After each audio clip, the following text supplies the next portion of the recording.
नमस्कार, साफ संदेश से मैं नील कौशिक। न्यूज अपडेट 7 बजे कार्यक्रम बादरा आसपास में आप सभी दोस्तों का स्वागत है। दोस्तों, कार्यक्रम की शुरुआत करते हैं आज की मुख्य खबर से। और सबसे पहले मैं आपको बताऊं तो दोस्तों, आज दिन भर के घटनाक्रमों के बारे में भी हम आपको बताएंगे। और आज कोविड सहायकों का जो धरना जारी है, उसमें विधायक बलवान पुनिया वार्ता करने के लिए पहुंचे थे, उसका क्या हुआ उसके बारे में भी बताएंगे। और दोस्तों, वैक्सीनेशन को लेकर पूरे राजस्थान में नहीं, पूरे भारत में वैक्सीनेशन को लेकर नए सिरे से प्लानिंग और रणनीतियां चल रही है। उसके तहत राजस्थान में भी दोस्तों यही रणनीतियां चल रही है। और भादरा में हमने देखा विधायक बलवान पुनिया भी उसी में मशगूल थे।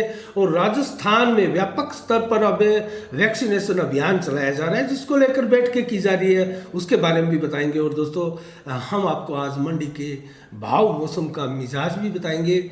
और 30 देशों में फैल चुका है दोस्तों अब तक ओमिक्रॉन वेरिएंट। कोरोना वायरस को लेकर जो दुनिया भर में दहशत फैली हुई है दोस्तों, उस दहशत का कम होने का कहीं कोई नामो निशान हमें दिखाई नहीं देता। जबकि इस बार दोस्तों ये नए सिरे से, नए रूप में, ओमिक्रॉन के रूप में दोस्तों दुनिया को, पूरी दुनिया को डराती हुई प्रतीत हो रही है। और दोस्तों, 30 देशों में जिस प्रकार से ओमिक्रॉन फैला है, उसके फैलने की रफ्तार तो दोस्तों निस्संदेह कहीं ज़्यादा है, जैसा कि WHO द्वारा भी बताया जा रहा है। और स्टडी में विशेषज्ञों द्वारा भी ये बताया गया है, स्टडी में ये आया है कि ये बहुत तेज़ी के साथ फैलने वाला वेरिएंट है। लेकिन दोस्तों, अभी इसमें मौतों का ग्राफ है, उसके ऊपर अभी भी साइंस है, उसके ऊपर अभी रिजल्ट आना बाकी है। कुछ दिन और ओमिक्रॉन की रीडिंग करने के बाद में विशेषज्ञ इस पर नतीजे पर पहुंचेंगे कि इसमें मौतों का सिलसिला कैसा रहने वाला है। क्या ये जबरदस्त दोस्तों इसका उत्पात पूरे विश्व में देखा जाएगा, या फिर ये टाइटाई फिश होगा अन्य वायरस की तरह ही और दुनिया राहत की सांस लेगी। दोस्तों, ये इसके ऊपर अभी साइंस बरकरार है। लेकिन भारत में दोस्तों 2 जो ओमिक्रॉन के वेरिएंट पाए गए हैं, कर्नाटक में, बेंगलुरु में, उन दोनों को ही दोस्तों कड़ी निगरानी में रखा गया है। और दोनों पर नजरें लगातार जारी है। और वैक्सीनेशन हो चुके लोगों पर इसका क्या प्रभाव है दोस्तों, इसकी भी जांच की जा रही है, इसके भी शोध किए जा रहे हैं। और मैं आपको बताऊं तो इनके संपर्क में आए तमाम लोगों को की जांच की जा रही है। और उनमें से 10 लगभग कोरोना पॉजिटिव भी पाए गए हैं, उनकी भी जांच रिपोर्ट आनी अभी बाकी है ओमिक्रॉन की, कि भी वो ओमिक्रॉन से ग्रसित है या नहीं है, या फिर साधारण कोविड जो कि हमारे अमूमन भारत में आते हैं, डेल्टा या डेल्टा प्लस। तो ये देखने वाली बात है। और राजस्थान में भी दोस्तों इस तरह की अफवाहें फैली जा रही थी। लेकिन जयपुर में जो 4 कोरोना के पॉजिटिव आए हैं, जो दक्षिण अफ्रीका से आए थे, उनमें अभी ओमिक्रॉन की रिपोर्ट नहीं आई है दोस्तों। ओमिक्रॉन पॉजिटिव वो नहीं है, अभी तक कोरोना पॉजिटिव वो है, उन पर कड़ी निगरानी रखी जा रही है। और लगभग उनके करीबियों की भी जांच की जा रही है दोस्तों। उनमें से 12 करीबियों को भी चेक किया गया, तो उनमें 5 कोरोना पॉजिटिव भी निकले हैं दोस्तों। इन सभी की रिपोर्ट आने के बाद में पता चलेगा कि ओमिक्रॉन वेरिएंट इनमें है या नहीं है। दोस्तों, वैक्सीनेशन हमें निस्संदेह बढ़ाना पड़ेगा। और जिस प्रकार से WHO की भी गाइडलाइन है, मास्क चेहरे पर एक बार फिर से लाना होगा, सोशल डिस्टेंस हमें बरकरार रखनी होगी। और वैक्सीनेशन का कहे तो 1,75,75,75 लाख, माफ कीजिएगा, 5,514 की संख्या में टीकाकरण हमारे भारत में हो चुका है दोस्तों। 1,25,00,00,000 का आंकड़ा हम छू चुके हैं। 125 अरब दोस्तों, 1,25 करोड़। तो यह आंकड़ा बहुत बड़ा आंकड़ा है। अब हम 150 करोड़ के आंकड़े की तरफ लक्ष्य निर्धारित की हुई है केंद्र की ओर से। और दोस्तों, कहीं ना कहीं वैक्सीनेशन के द्वारा ही हम कोरोना को हरा पाएंगे। तो कुल मिला के अभी भारत की स्थिति देखें तो आज ताज़ा मुकाबलों में 9,216 मामले भारत में आए हैं, 391 लोगों की मौतें हुई है। सबसे ज़्यादा आज भी केरल से 4,700 मामले आए हैं, 320 लोग केरल में कोरोना से मरे हैं। तो पूरे शेष भारत में वैसे देखा जाए तो दोस्तों कुछ भी नहीं है, मात्र 70 मौत शेष भारत में कोरोना को लेकर आज हुई है। तो मामले जरूर 4-5 हजार शेष भारत में अगर केरल को छोड़ दे तो हैं। तो कुल मिला के राजस्थान की स्थिति देखें तो आज 21 पॉजिटिव राजस्थान में पाए गए हैं और इन 21 पॉजिटिव में 4 की संभावनाएं हैं, लेकिन वो दक्षिण अफ्रीका से आए हुए वो कोरोना पॉजिटिव है, लेकिन उनकी ओमिक्रॉन वेरिएंट उनमें है या नहीं है उसकी रिपोर्ट अभी तक नहीं आई है। इसको लेकर पैनिक होने की आवश्यकता नहीं है और किसी प्रकार की अफवाहों से भी आपको बचना चाहिए, लेकिन चेहरे पर मास्क और सोशल डिस्टेंस दोस्तों बहुत ज़रूरी है। अंतर्राष्ट्रीय उड़ानों पर सरकार नियंत्रण कर रही है और कड़ाई के साथ आने वाले बाहर से आने वाले लोगों पर निगरानी रखे हुए है। तो दोस्तों कुल मिला के हमें ज़्यादा पैनिक होने की आवश्यकता नहीं है। अभी भी भारत में कोरोना को लेकर स्थिति पूरी तरह सरकार के नियंत्रण में है और सभी राज्य सरकारें कमर कसे हुए हैं और जैसा भी हो तीसरी लहर को किसी भी सूरत में भारत में प्रवेश नहीं होने देना है, ऐसा संकल्प आप और हम सभी को करना है। तो दोस्तों अन्य खबरों में अगर मैं आपको बताऊं तो कोविड सहायकों का धरना दोस्तों आज चौथे दिन भी भादरा के राजकीय सामुदायिक स्वास्थ्य केंद्र में जारी रहा। दोस्तों इसको लेकर कल उनको सभी जो कोविड सहायक धरने पर बैठे थे उनको एक आदेश प्राप्त हुआ, नोटिस प्राप्त हुआ दोस्तों जिला चिकित्सा अधिकारी का और उस नवनीत शर्मा का दोस्तों उनमें स्पष्ट रूप से लिखा था कि आप अपना धरना हड़ताल ये समाप्त करें और आपकी मांगों के ऊपर अब वो कार्रवाई की जा रही है, विधिवत वो होती रहेगी, लेकिन अगर आप धरना समाप्त नहीं करेंगे तो आपकी सेवाओं को समाप्त कर दिया जाएगा। दोस्तों ये एक प्रकार से चेतावनी, एक प्रकार से कड़ी चेतावनी मानी जा रही थी कोविड सहायकों के लिए।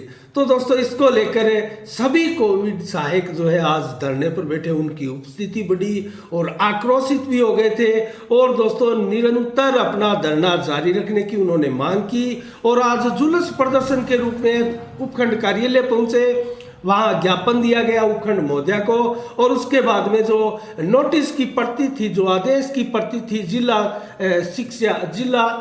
अधिकारी की, चिकित्सा अधिकारी की दोस्तों उस प्रति को जलाया गया।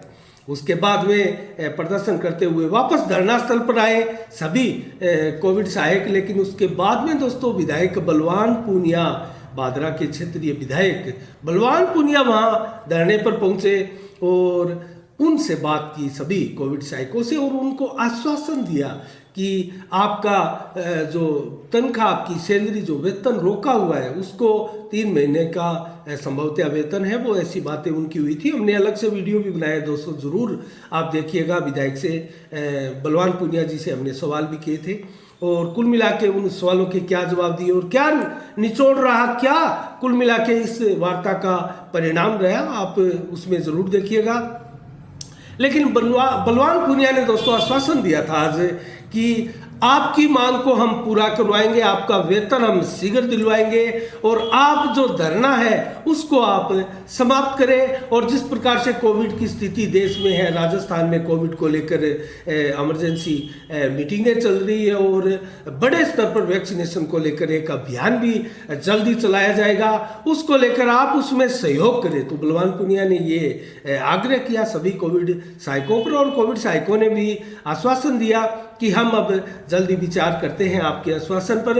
और हमने भी उनसे सवाल किया था कि क्या विधायक के आश्वासन पर अब आप धरना समाप्त करने वाले हैं। तो दोस्तों हमें यही कहा गया कि हम आपस में पहले बैठकर विचार विमर्श करेंगे, उसके बाद में हम डिसीजन लेंगे। तो इसके अलावा दोस्तों गुगावेड़ी पुलिस द्वारा आज एक देसी पिस्तौल पकड़ा गया एक युवक से और 11 डीपीएम के पास से सुभाष पुत्र शिवनाथ मेघवाल के पास जो कि नेत्राणा के हैं उनसे मोटरसाइकिल भी बरामद किया गया और ये साथ में ये देसी पिस्तौल भी बरामद किया गया। डीटीएस की टीम द्वारा ये उपलब्धि हासिल की गई थी दोस्तों। इसके अलावा आज 3 दिसंबर को जल संरक्षण के लिए एक शपथ ग्रहण समारोह भी हुआ, एक प्रकार से शपथ ली गई दोस्तों।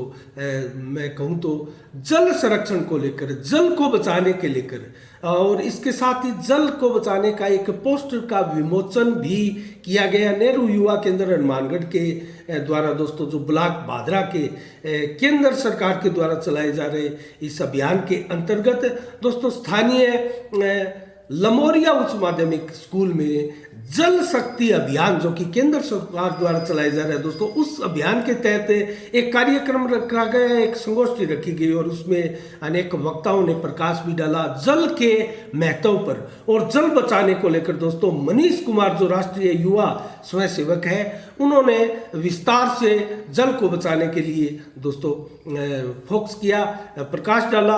और इसके अलावा दोस्तों स्कूल का स्टाफ सहित अनेकों लोग इस अवसर पर मौजूद रहे और मनीष कुमार जो राष्ट्रीय युवा स्वयंसेवक है दोस्तों, समय समय पर पर्यावरण को लेकर अनेक चीज़ों को लेकर एक राष्ट्रीय अभियान के तहत अपनी भागीदारी निरंतर निभाते रहे हैं दोस्तों। इसके अलावा अन्य खबरों का रुख करें तो विद्युत विभाग की फाइलें चोरी हो गई दोस्तों। गत बुधवार को विद्युत विभाग कार्यालय में चोरी हो गई और वहां से कुछ इंपॉर्टेंट फाइलें गायब मिली दोस्तों। इसको लेकर बुधवार को जो है अज्ञात व्यक्ति के विरुद्ध थाने में मुकदमा दर्ज कराया गया और सहायक अभियंता गिरिराज सिंह का कहना है कि जब वो कार्यालय पहुंचे तो वहां ताला टूटा हुआ था और फाइलें गायब थी। इसको लेकर दोस्तों पुलिस थाने में एफआईआर दर्ज करवा दी गई है। पुलिस द्वारा मामले की तहकीकात जांच की जा रही है कि कौन है और आसपास के सीसीटीवी फुटेज भी खंगाले जा रहे हैं। तो दोस्तों हमारा एक सवाल ये भी था कि कम से कम ऐसे विभागों के आगे एक सीसीटीवी कैमरे की आवश्यकता अति आवश्यकता है, क्योंकि दोस्तों कोई भी इम्पोर्टेंट फाइल इस तरह तो किसी भी विभाग से कोई भी चुरा कर ले जाएगा। और इसके अलावा दोस्तों अन्य खबरों में अगर देखें तो कल राष्ट्रीय प्रदूषण नियंत्रण दिवस पर कल्याण भूमि में अमित सुथार की स्मृति में पौधे लगाए गए और दोस्तों इस पौधारोपण कार्यक्रम में विक्रम सुथार, इंद्रजीत सुथार, ओम प्रकाश, नथुराम, नवीन शर्मा सहित पवन कुमार शर्मा अध्यापक के सहित अनेक लोग थे और उन्होंने दोस्तों पीपल और बेलपत्र के अलावा जामुन के पौधे कल्याण भूमि परिसर में अमित सुथार की स्मृति में लगाए गए दोस्तों। इसके अलावा 15 सूत्री मांगों को लेकर आज तीसरे दिन भी लगातार दोस्तों उपखंड कार्यालय के आगे अखिल राजस्थान राज्य कर्मचारी संयुक्त महासंघ का धरना लगातार जारी है और इनकी मांगे दोस्तों जो प्रमुख मांग है मैं आपको बताऊं तो वेतन विसंगतियों को दूर करना और पुरानी पेंशन व्यवस्था को बहाल करना इनकी प्रमुख मांगे हैं। लेकिन 15 सूत्री ये मांग पत्र को लेकर यहाँ बैठे हैं। इसके अलावा दोस्तों अन्य घटनाओं का चर्चा करूँ मैं आसपास की, तो उपखंड अधिकारी को कल एक ज्ञापन सौंपा गया था और उस ज्ञापन में महेंद्र गुज्जर दोस्तों जो कि गांधी बड़ी के हैं, उनके नेतृत्व में अनेक लोगों द्वारा ये ज्ञापन सौंपा गया और गांधी बड़ी में रबी फसल 2020 की दोस्तों उसका बीमा क्लेम को लेकर जो कि पीएनबी बैंक से उनको मिलना था और दोस्तों लगभग 24 लाख का बीमा क्लेम उनको मिलना था, उसको लेकर ज्ञापन दिया गया। और इस अवसर पर दोस्तों सूरज बान डाका, मुकेश कुमार और महेंद्र बेनीवाल के अलावा अमर सिंह छिपा, सुभाष जाखड़ आदि अनेकों लोग महेंद्र गुजर के साथ रहे और दोस्तों इसके अलावा यूरिया खाद उपलब्ध करवाने की भी मांग की गई। इसके अलावा दोस्तों आज भादरा आसपास खबरों में इतना ही। अब जल्द से आपको मंडी के भाव बताएंगे और मौसम का मिजाज बताएंगे दोस्तों।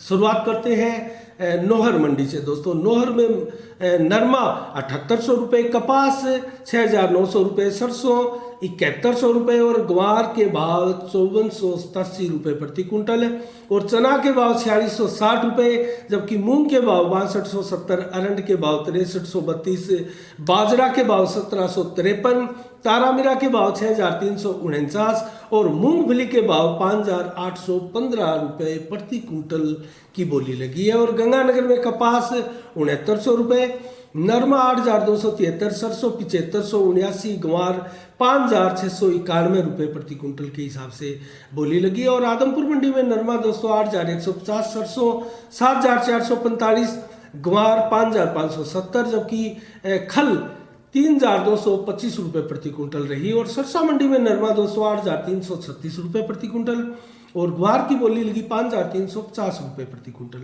और फतेहाबाद में नरमा दोस्तों 7850, कपास 6730 रुपये, जबकि संगरिया मंडी में नरमा 8,351 रुपये प्रति कुंटल रहा। और मूंग की बोली यहाँ 5,715 रुपये प्रति कुंटल बोली गई। और ग्वार की बोली 5,601 रुपये, जबकि सरसों 7,350 रुपये और चना 4,611 रुपये, बाजरा की बोली 1,740 रुपये प्रति कुंटल की लगी। एलनाबाद मंडी में दोस्तों नरमा 8,321 रुपये, कपास 6,800 रुपये, ग्वार की बोली 5,460 रुपये बोली गई, जबकि सरसों 7,236 रुपये, चना 4,500 रुपये, बाजरा 1,730 रुपये, मूंग 6,000 रुपये, गेहूं 1,957 रुपये, जबकि सफ़ेद तिल की बोली 10,000 रुपये प्रति कुंटल तक लगी है। और हनुमानगढ़ में कपास दोस्तों 6,360, नरमा 8,340 और अंतिम मंडी आज की सूरतगढ़ में ग्वार 5,631 रुपये प्रति कुंटल बिका है। और कपास बिकी है 8,500 रुपये, सरसों बिका है दोस्तों 7,440 रुपये प्रति कुंटल। तो ये रहे दोस्तों आज के मंडी के भाव। अब जल्द से मैं आपको मौसम का मिजाज बताऊं तो दोस्तों आज दिन भर बादल छाए रहे और धूप भी बीच बीच में आज निकली और बादल लगभग 22% ही दिन भर छाए रहे, जबकि 22 से 24 डिग्री टेम्परेचर दोस्तों दिन भर रहा। 4 से 7 किलोमीटर की रफ्तार से हवाएं भी चली और रात्रि को भी 19 से 22 डिग्री टेम्परेचर रहने वाला है। 4 किलोमीटर रफ्तार की से हवा चलेगी, जबकि बादल बिल्कुल नहीं होंगे, आसमान मौसम बिल्कुल साफ होगा। दोस्तों हमारे क्षेत्र में जरूर बादरा इलाके में बरसात नहीं हुई, अन्य कई स्थानों पर राजस्थान में बरसात भी हुई, कहीं कम कहीं ज़्यादा। और दोस्तों इसके अलावा 4 दिसंबर को कल मौसम कैसा रहने वाला है? 15 से 22 डिग्री टेम्परेचर सुबह रहेगा, 12 बजे तक 23 से 25 डिग्री टेम्परेचर दोपहर को रहेगा, जबकि 20 से 23 डिग्री टेम्परेचर पुनः शाम को हो जाएगा। और इसके अलावा दोस्तों 4 से 7 डिग्री की किलोमीटर की रफ्तार से लगभग हवा चलेगी, जो कि बहुत ही मंद मंद हवा चलेगी। बादल बिल्कुल नहीं होंगे, मौसम बिल्कुल साफ होगा और रात को भी मौसम बिल्कुल साफ रहने वाला है, 0% बादल रहने वाले हैं। 16 से 18 डिग्री टेम्परेचर रहेगा, ठंड बढ़ने वाली है, 4 से 11 किलोमीटर की रफ्तार से हवाएं चलेगी। बरसात का मौसम हमारे बादरा इलाके में बिल्कुल नहीं है। तो कुल मिला के दोस्तों ये रहे मंडी के भाव और मौसम का मिजाज और बादरा आसपास की खबरों में इतना ही। कल ठीक शाम 7 बजे फिर आपसे रूबरू होंगे नई खबरों के साथ, नए विश्लेषण के साथ। तब तक के लिए दोस्तों आप अपना बहुत बहुत ख्याल रखिएगा, मुझे दीजिएगा इजाज़त। साफ संदेश से मैं अनिल कौशिक, नमस्कार, जय भारत, जय जय राजस्थान।